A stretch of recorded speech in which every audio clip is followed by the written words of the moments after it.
German Chancellor Angela Merkel kicks off her West Africa tour, pledging support in the fight against terrorism. The UK's military involvement in Nigeria could increase in response to Boko Haram. And WikiLeaks founder Julian Assange faces a court hearing today over a US extradition. Hello and a very warm welcome to Africa Live on CGTN. I'm Lindy Mtongana in Nairobi. Also coming up this hour. In business, widows of hanged Nigerian activists to continue their case against Shell.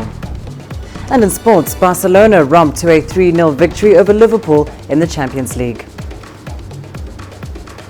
In your top story this hour, German Chancellor Angela Merkel has pledged millions of dollars to improve security in the Sahel region.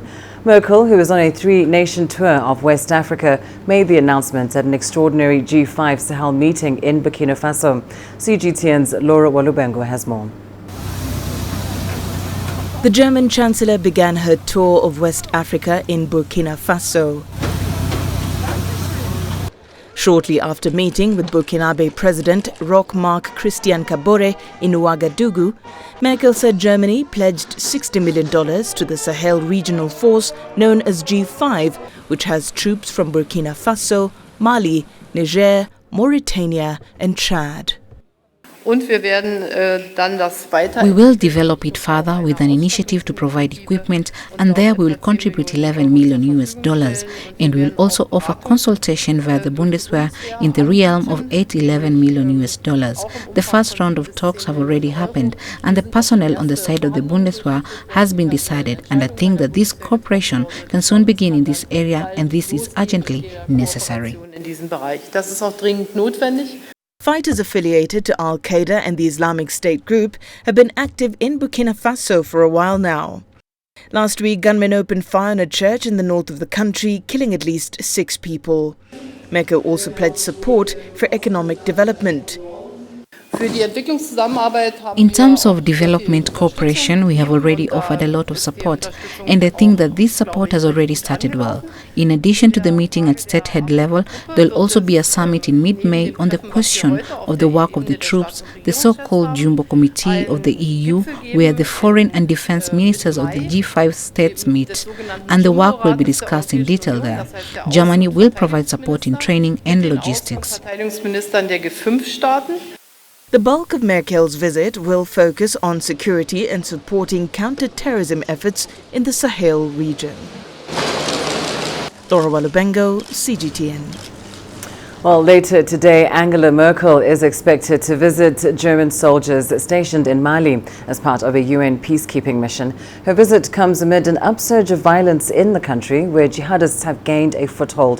One of the worst-hit towns was the Ouagadougou area in central Mali. Thousands have fled the fighting in the north, but others have returned and are slowly rebuilding.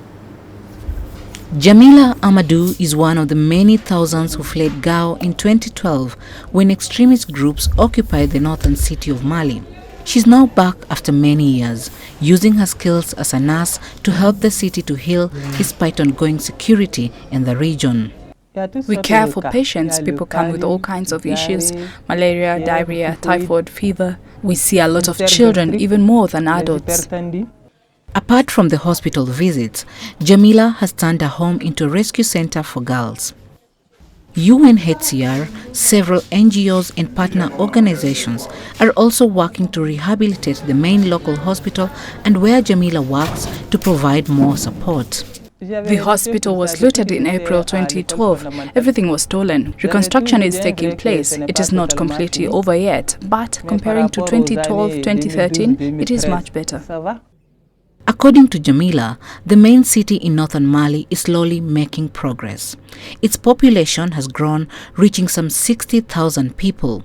With a strong international security presence of around 30,000 troops, Gao has also attracted those looking for greater security in the region.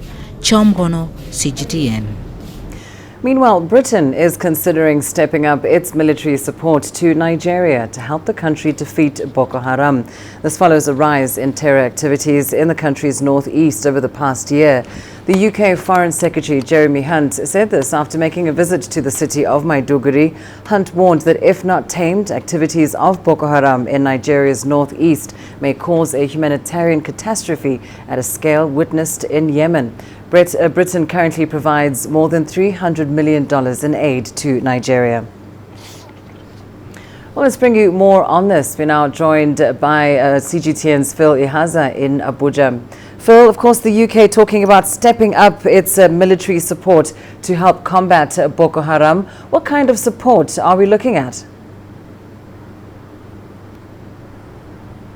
Well, so far what we know is that the Secretary of State for Foreign Affairs of the UK, Jeremy Hunt, has visited the Maiduguri area, that's the capital of Borno State, to drum up more support from the UK to Nigeria, especially in the areas of humanitarian, combining humanitarian and military activities, because he is saying that Nigeria may have done well in its military might in terrorizing the militants, but the country will also have to look at the areas of humanitarian activities to see how that they can appeal to the minds of the larger society in the northeast. Because if you look at the fact that a lot of progress have been made in terms of decimating these militants, more recruitment has been made, more allies are still in the northeast region, increasing the war of insurgency. It's been 10 years now, and to end this war, the UK representative is saying that they have to also focus on humanitarian activities. So they are the second largest donor to Nigeria in terms of funds, over 240 million pounds. That's second to the US, and they are saying, and half of that goes to the war in the northeast. So they're saying that they can actually do more, but the Nigerian government will need to express some form of enthusiasm to invite their support. I mean, you mentioned these pledges that come from the likes of the UK and, of course, as you said, the United States too. But despite this, Boko Haram continues to demonstrate its ability to execute attacks. Is it that the support coming from the international community is not enough, or does the problem lie with Nigeria itself and its own counter-terrorism strategy?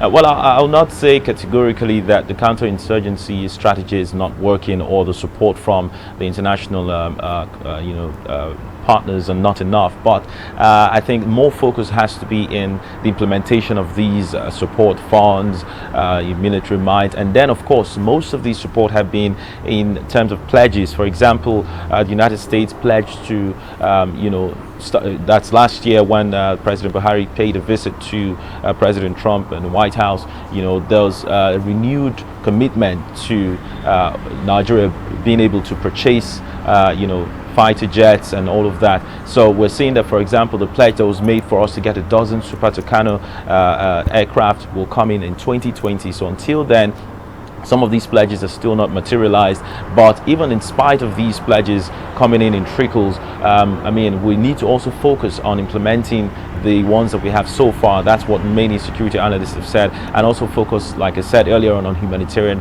activities to ensure that people are more appealed to the side of the Nigerian state and not to the militants, because you're looking at hunger, you're looking at starvation, you're seeing people displaced, and then of course some allegations of human rights abuses by the military. All of these will make recruitment of citizens in the northeast more possible for the terrorists. And of course, Phil, just a few weeks ago, the Nigerian military called for the evacuation of locals in Borno State as it prepares to launch another offensive. Just tell us more about that process and how it's going.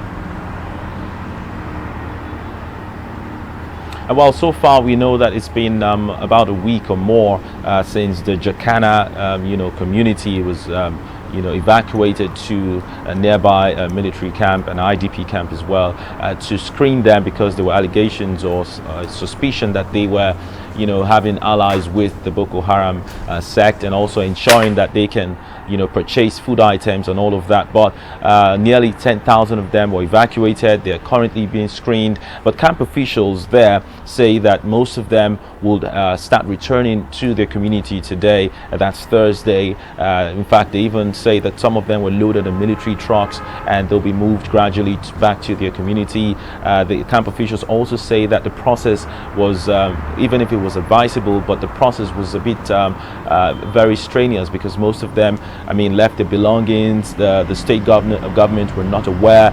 It was done in rather harsh manner, and they're saying that there need to be a follow-up on the citizens to ensure that they're in a very fine state of mind and, of course, well-being. Phil Ihaza, thank you so much. Joining us there live from Abuja, Nigeria. Now, South Sudan's warring factions are meeting in Ethiopia's capital, Addis Ababa, to discuss the way forward in implementing a transitional government of national unity. The pre-transitional period ends on the 11th of May, but there are fears that the parties may not be ready for the next step. CGTN's Coletta Wanjohi reports.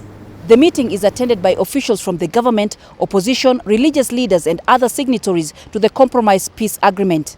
For 2 days, they will discuss if they are ready to form the planned transitional government of national unity when the pre-transitional period ends on the 11th of May. The government and the opposition have so far failed to agree on security arrangements as well as legislation to support the transitional government of national unity. While the government feels it is ready to form the transitional leadership come 12th May, the opposition says it needs more time. Since 2013, insecurity remains high in South Sudan as violence continues to be reported in parts of the country. Millions remain internally displaced while thousands others are refugees in neighboring Ethiopia, Kenya and Sudan. Coletta Wanjohi, CGTN, Addis Ababa, Ethiopia. Let's turn now to the ongoing conflict in Libya. Fighting between the UN-backed government and the East-based army has now claimed more than 300 lives in and around the capital, Tripoli. The World Health Organization also warns thousands of civilians are still trapped in those conflict-affected areas. The UN has urged for the creation of safe humanitarian corridors and an immediate ceasefire. The East-based army, led by Khalifa Haftar, has been leading a military campaign since early April to take over Tripoli, where the UN-backed government is based. Our colleagues on the ground tell us that hostilities in Tripoli continue to impact health facilities and health personnel. There have been at least 4 fatalities among health workers since the beginning of this current conflict, and 11 ambulances have to date been damaged or destroyed as a result of the hostilities. The armed clashes, random shelling, and explosives placed on roads are hampering the ability of humanitarian workers to evacuate civilians and to deliver needed aid, as well as the ability of civilians to move freely to safer areas or to be able to access vital goods and services. Let's turn to Mozambique now. The United Nations said on Wednesday that 41 people were killed in the country by Cyclone Kenneth. The deadly storm comes just weeks after Cyclone Idai made impact on that coastline, killing over 1,000 people in the region. UN officials say the twin storms have left nearly 38,000 homes destroyed or damaged nationwide. Humanitarian organizations have supplied shelter, food, water and hygiene kits to affected communities, but sustained heavy rainfall has left others out of reach. Well, time now for a short break. Here's what's still ahead on the program. The world rallies behind Caster Semenya after she loses an appeal. WikiLeaks founder Julian Assange faces a court hearing today over a US extradition.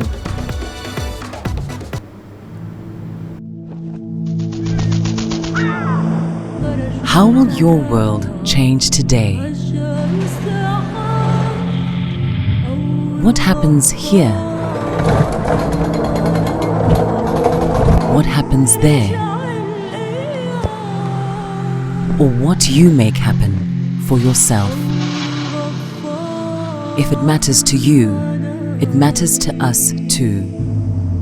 Your stories are the stories that need to be told. Africa Live. Find your voice.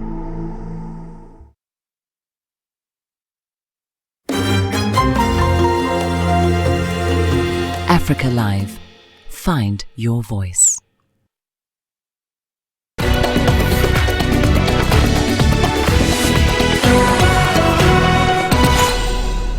Reactions to South African athlete Caster Semenya's fight against IAAF's decision to restrict testosterone levels in female athletes continues. While some have responded with dissatisfaction after the Court of Arbitration for Sport dismissed an appeal by the Olympic champion on Wednesday, others believe the athletics world governing body came down on the side of fairness. I was disappointed in it for a few reasons. Obviously, I was involved in the Semenya defense case at CAS as testifying as a sort of independent consultant witness. So we put together what we thought was a case that argued quite well that the scientific evidence on which the case rests, the policy rests, was flawed. And I come at this obviously as a physiologist and as a scientist. So for me, that argument was very strong, and I felt would be sufficient to overturn it. Yeah, I think it was always going to be a very difficult situation because, you know, through no fault of her own, she just happens to have this condition.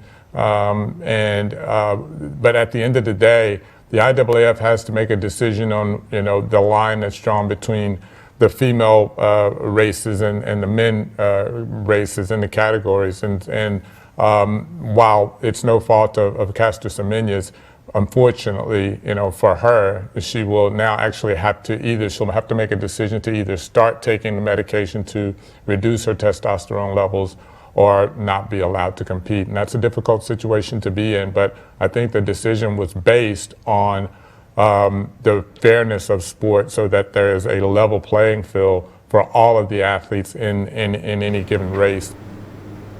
The Nigerian government has confirmed that authorities in Saudi Arabia have freed a Nigerian student who was arrested last year for alleged drug trafficking. Zainab Aliyu was accused of smuggling 2,000 packs of a strong painkiller known as tramadol into Saudi Arabia. But Nigerian authorities later found that the drugs had been planted in her luggage by a criminal gang. Drug trafficking is a capital offense in Saudi Arabia, which practices conservative Islam. Those found guilty are executed. Here's CGTN's Deji Badmus with more. Zainab Aliyu is a very lucky girl. That's what most people would tell you here because of Saudi Arabia law on drug trafficking, which is capital punishment. Her release also came on a day when hundreds of her fellow students had held a protest in the northern city of Kano to demand her release, and President Buhari ordered officials to ensure that happens. Saudi police arrested her at her hotel in Medina last December, where she had gone for the Lesser Hajj with her family for allegedly smuggling 2,000 packs of tramadol in a bag tagged with her name that had been left at the airport. She and her family denied the accusation. She and another Nigerian man had been in detention since then and due to face trial when a dramatic twist to the case recently emerged. Nigeria's anti-drug body, National Drug Law Enforcement Agency, NDLEA, said it uncovered a criminal cartel that specializes in planting illicit drugs in travelers' luggage at the country's airport. Now, an investigation launched after Zainab's dad petitioned the police led to the arrest of 6 persons at the international airport in Kano, where Zainab's flight had originated. Zainab has been released to our mission in Saudi, and that is news that I believe will be very, very heartwarming and will be relieving also for both the family and the Nigerians that have had to express their concern and their care about these 2 Nigerians who found themselves in this situation, basically as a result of some criminals whose activities, have put these 2 Nigerians into, a very difficult situation. It's indeed a dramatic case, but everyone here is very happy that this has ended on a positive note, with Zainab and the other Nigerian regaining their freedom. But the case has also cast a spotlight on security at the country's airports, with people calling on the authorities to do more to protect travelers and rid the airports of this cartel, who often have collaborators among airport officials. Deji Badmus, CGTN, Lagos, Nigeria. The United Nations peacekeeping mission in the Democratic Republic of Congo, known as MONUSCO, has begun scaling down its civilian operations in the country following an anticipated cut in its budget by the UN Security Council.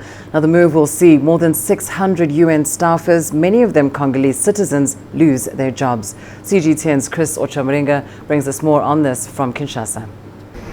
MONUSCO has started closing 8 of its offices due to budget cuts. The closure is in line with the UN's new mandate, which focuses on the protection of civilians and the strengthening of DRC's state institutions. Most of the offices are in the west of the country, but the decision will not affect the UN peacekeepers in the east. So it's only civilian staff that until now were mainly in charge of implementing our former mandate, which was focused not only on the protection of civilians, but also on the supporting the electoral process. MONUSCO had frosty relations with former President Joseph Kabila's government, which accused the mission of overstaying its welcome. But that seems to be changing under the new Congolese president. Our special representative, the Secretary General, Leila Zerougi, has already met several times President Tshisekedi. And there is a very good working relationship, and so we want to see together what we can do. More than 600 UN staff will lose their jobs, many of them Congolese citizens. The loss of so many staff dedicated to ensuring peace and stability would in many countries be greeted with dismay.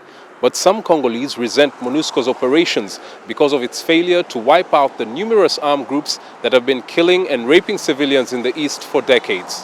One political science professor in Kinshasa even says the announcement of the closure of UN offices is good news for the DRC. A few Congolese may be impacted negatively, but overall I can guarantee you that there is satisfaction every time this news is announced that they have reduced the number. And the Congolese cannot wait to have the mission end once for all. Several UN members have indicated a desire to cut spending on peacekeeping in the DRC, particularly the US, which is the largest donor. So this may only be the start of further scrutiny on MONUSCO's operations. Chris Ochamringa, CGTN, Kinshasa, Democratic Republic of Congo.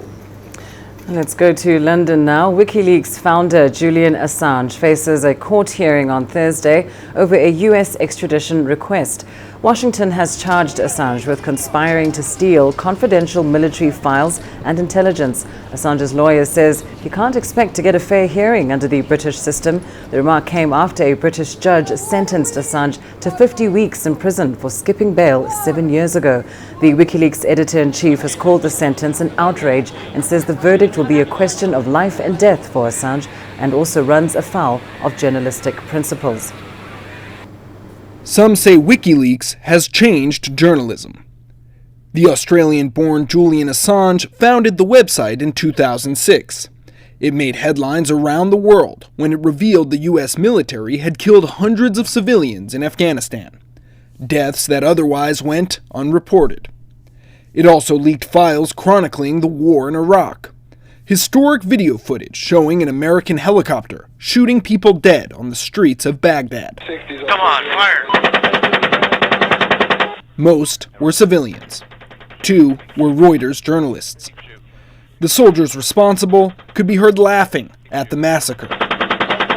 He's done one thing all over his career, is to publish documents that were verified, no fake news, and that were useful for the public good. Yet for many in Washington, he embarrassed the government.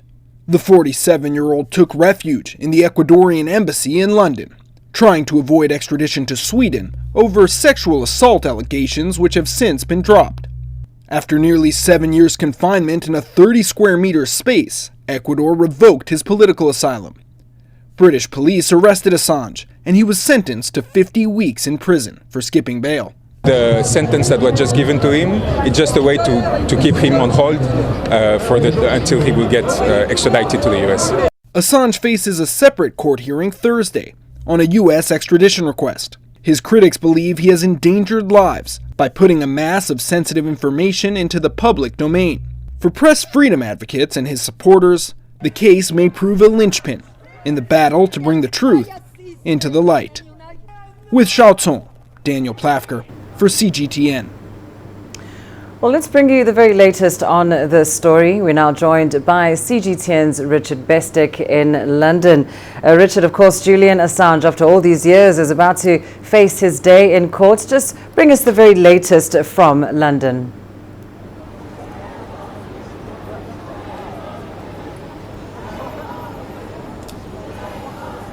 Well, the latest is at the court here, Westminster Magistrates Court, a place that Julian Assange has tried to avoid for the last 7 years, has now come to a view. There is a case to answer on extradition, they say, having the lawyers on both sides having presented their cases in this preliminary hearing, and they've adjourned it to come back on May 30th for a substantive hearing.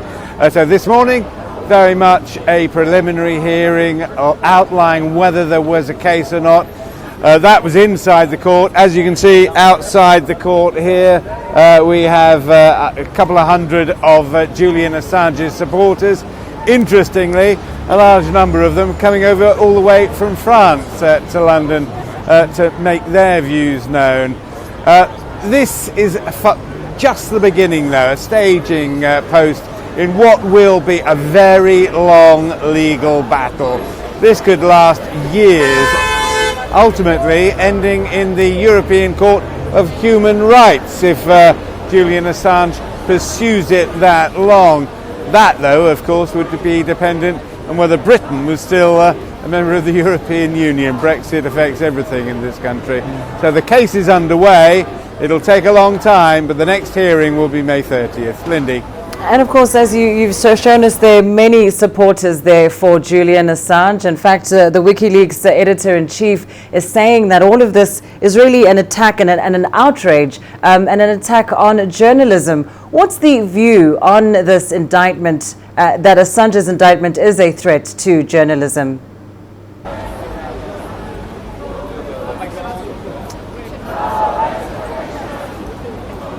Well, I think what you've got there really is the core of Julian Assange's case. His argument, the argument of his lawyers, the argument of WikiLeaks is that this dumping of sensitive material onto the open internet by WikiLeaks was an act of journalism, and that they'll be fighting extradition to the United States based on the fact that it's part of freedom of speech. There are others that say, no, this was hacking. In particular, this was the argument of the lawyers representing the authorities here in Britain and, of course, the United States, that this was hacking, that it was attacking sensitive information, putting lives at risk, and there was no journalistic editorialization. In other words, there was no breakdown of it. It was just dumping vast amounts of material. And it'll be this argument that goes on for years that will form the core of whether Julian Assange is sent to the United States, where he could face a sentence of up to 5 years. And don't forget, the Swedes are also saying they might come back, because the reason he went into the Ecuadorian embassy was to escape charges, allegations in Sweden of sexual assault against 2 women. The Swedes might come back, and that could begin the whole process over again. It's going to be a long legal haul, Lindy. Indeed it will. Thank you so much, Richard Bestic, joining us there from London. Well, time now for a short break. Here's what's coming up in your business news. The widows of hanged Nigerian activists to continue their case against Shell. And UK Prime Minister Theresa May fires the Defence Secretary over the Huawei leak. Africa is the nexus of enterprise, and global business will tell you why it matters. From the mega investment projects to multi-billion-dollar mergers and acquisitions. Africa today collects, just in terms of revenues from taxes alone, $545 billion a India. If you take 10% of that and you devote it to the energy sector, problem solved. All this on Global Business, weekdays at this time on CGTN. You don't find the stories of North Africa by sitting on the sidelines. You got to get out, go there, and you find them. In the bazaars of Casablanca, among the crowds in Cairo, who come to visit Cairo, the ancient capital of Egypt. Along the waters of the Nile, along the sands of the Sahara. No one else will take you where we can in North Africa. No one else will show you what it's all about. CGTN, see the difference.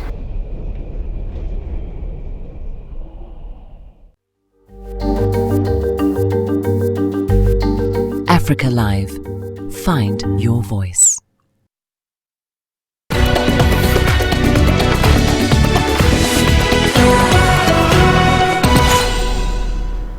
A Dutch court has ruled that it has jurisdiction to hear a damages suit brought against energy firm Royal Dutch Shell by 4 widows of activists executed by the Nigerian government in 1995. In a preliminary ruling, judges at the Hague District Court said they would allow the suit to go forward. However, they cautioned that they did not agree with assertions by the widows that Shell should have done more to prevent their husbands' deaths. The men executed were among a group that became known as the Ogoni 9. The 9-member group had protested against Shell's exploitation of the Niger Delta. And I'm glad I've seen the step. The court said they have jurisdiction over it, so we'll continue from there. I'll keep on fighting. I want my husband to be exonerated. He was killed like an animal. He was killed like just a criminal. And he wasn't one. He was not a criminal. The tragic event that occurred in 1995 shocked us all, and what we did at Shell then with other individuals and organizations was to actually appeal to the military government in Nigeria for clemency. Unfortunately, that appeal was not heard. British Prime Minister Theresa May has fired her Defence Secretary over a leak of discussions in the National Security Council about Chinese tech firm Huawei. The sudden dismissal is another blow for May, who has been badly damaged by her failure to usher Britain smoothly out of the EU. Last week, an investigation was launched after newspapers reported that Britain would allow Huawei a role in building parts of its 5G network. After his dismissal, Gavin Williamson denied being responsible for the leak, which appeared within hours of the Council's meeting, making it one of the most serious government information breaches in recent history. The Netherlands is a major agricultural exporter in Europe, despite its small landmass of 42,000 square kilometers.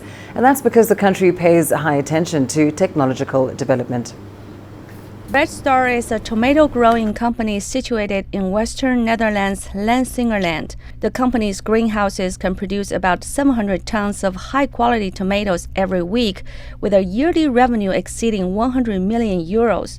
Riel van Ermbrich, operation manager of Red Star, attributes the achievements to a use of high technology. And we use a lot of techniques and equipment to grow the tomatoes in combination with the artificial light and the outside weather conditions that we have in Holland. Weather in the Netherlands is actually not suitable for tomato growing due to the country's long winters and insufficient sunlight. But high-tech greenhouses have helped to settle the matter. With a precision temperature and humidity adjustment and also smart supplementary lighting, tomatoes can be cultivated all year round. The government helps us with all the infrastructure that we have in Holland, and we have several development centers that are trying new techniques for the future. With help from the government, we can develop new techniques that are more better for growing tomatoes and more dedicated for the future. Thanks to the government's support, many companies in the Netherlands are heavily investing in greenhouse development. That's helped to boost crop yields in the country.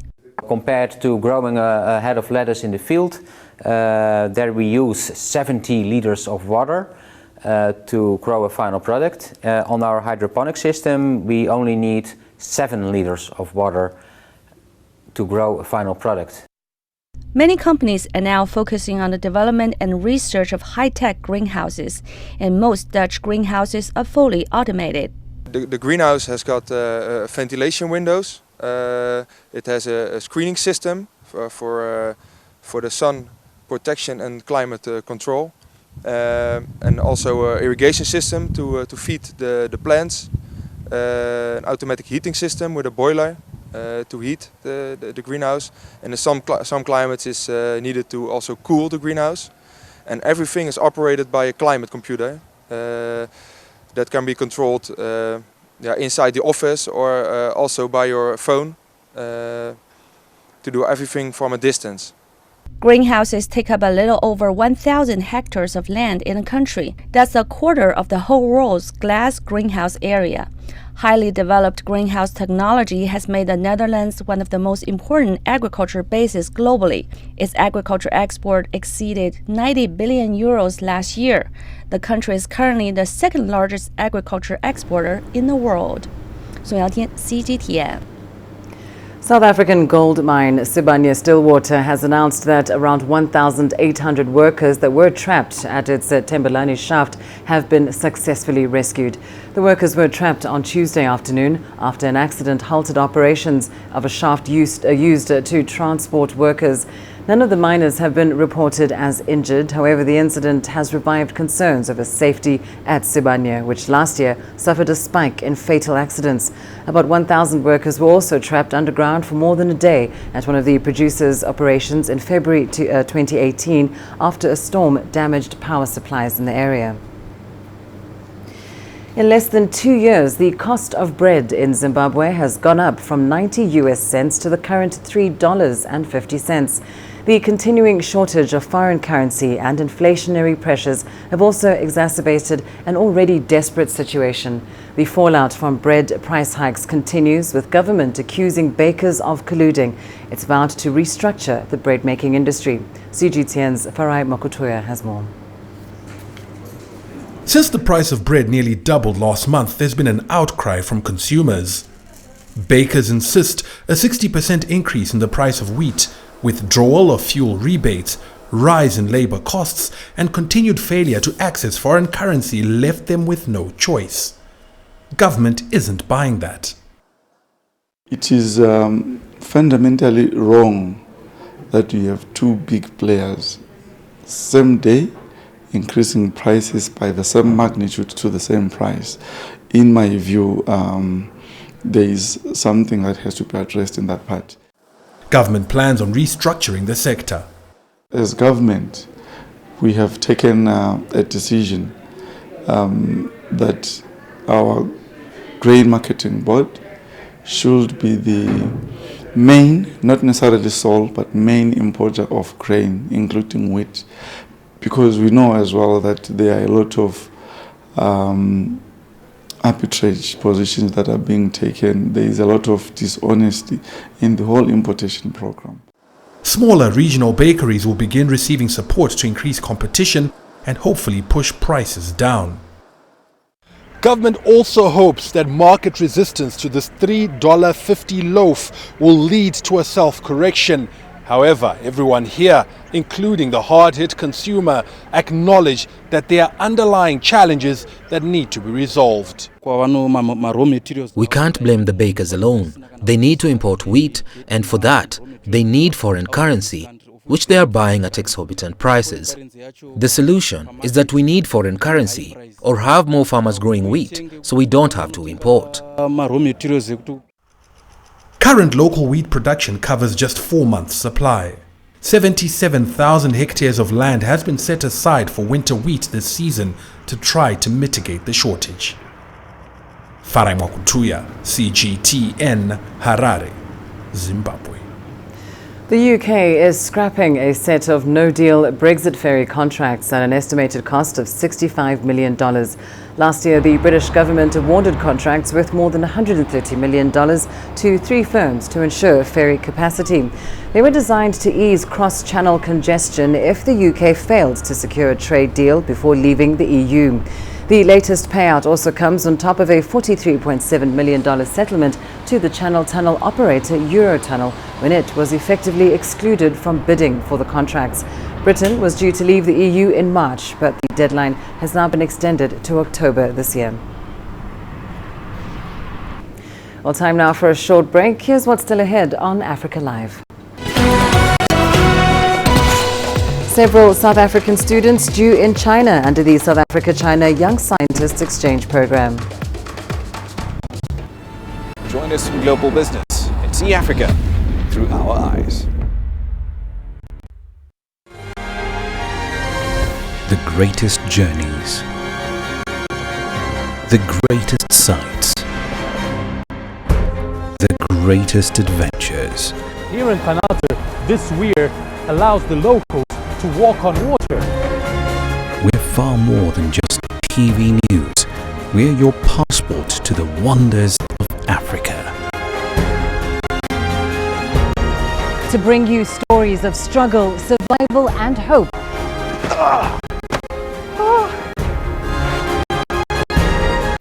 So let's explore.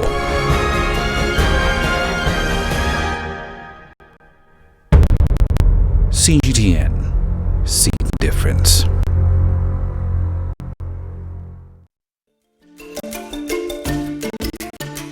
Africa Live. Find your voice.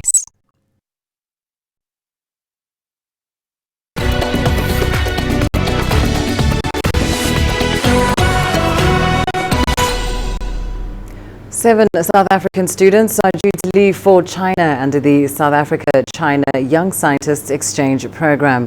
The program is part of a 5-year agreement that was signed by the South African Department of Science and Technology and the Chinese Ministry of Science and Technology in 2017 to give young researchers from both countries an opportunity to share knowledge and develop skills. CGTN's Lindy Mtongana has more. It's the first batch of young scientists from South Africa to China to partake in this program. The program they are embarking on is geared towards promoting the development of scientists, scholars, and researchers. It focuses on various scientific fields, including biotechnology, advanced manufacturing, ICT systems, green technology, and astronomy. The send-off of the young scientists very much represents putting into action concrete response to the high-level guidance and instructions we have received from our leaders. So the Science Park cooperation is a key priority for our country. We stand ready to welcome Chinese technology-intensive enterprises in South Africa to promote that partnership. The Young Scientists Exchange Program is jointly funded with the aim of cultivating future leading scientists by promoting the exchange of researchers between research institutes, universities, and enterprises in an effort to advance research and development and produce academic papers, new patents, and innovative products.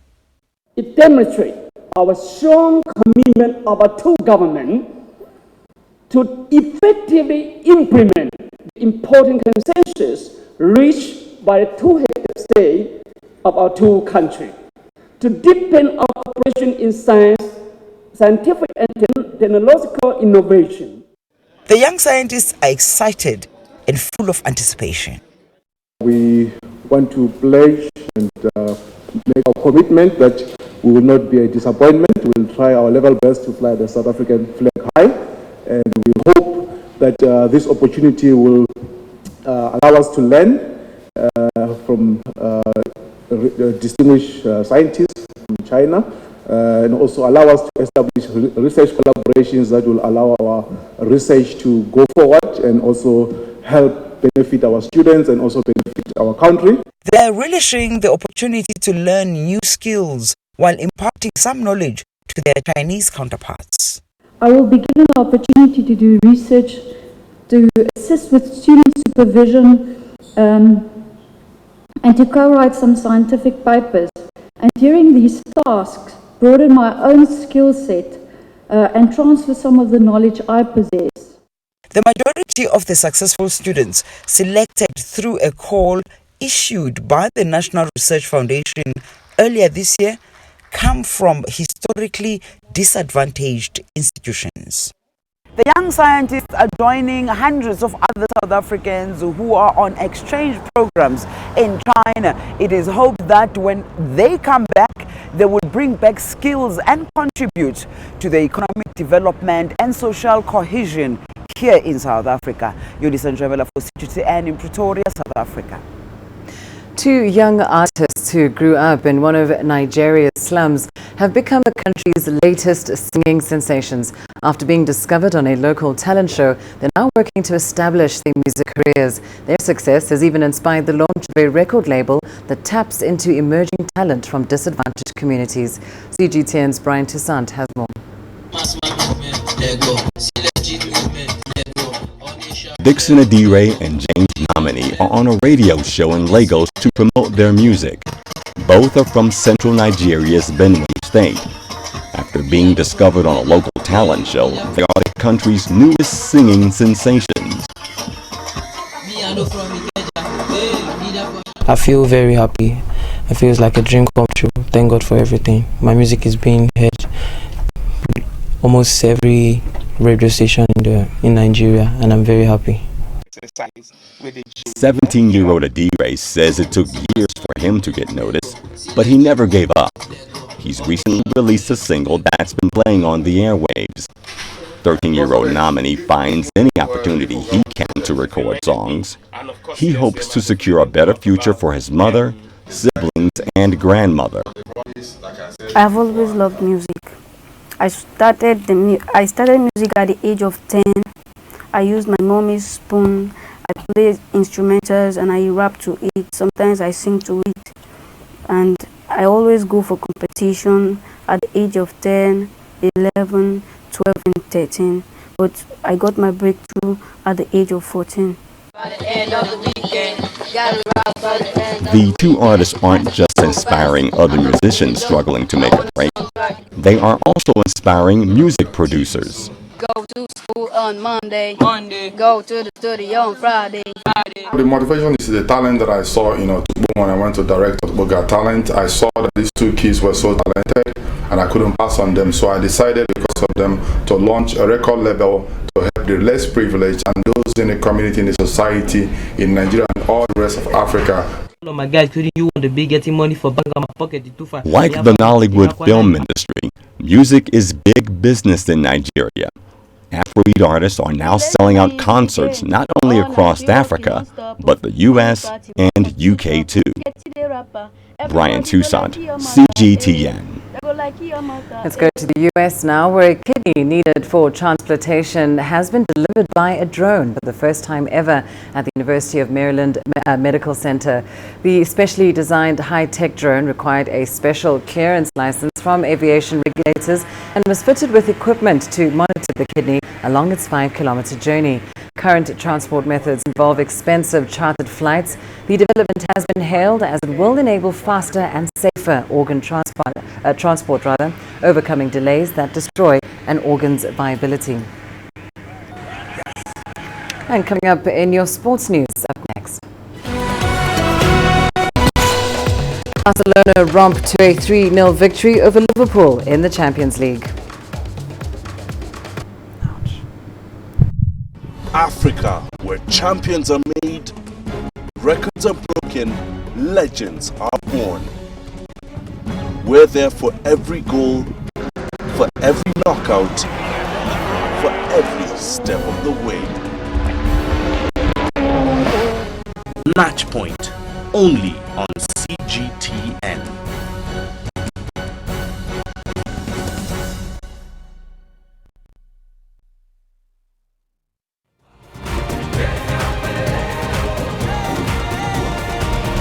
Africa Live. Find your voice.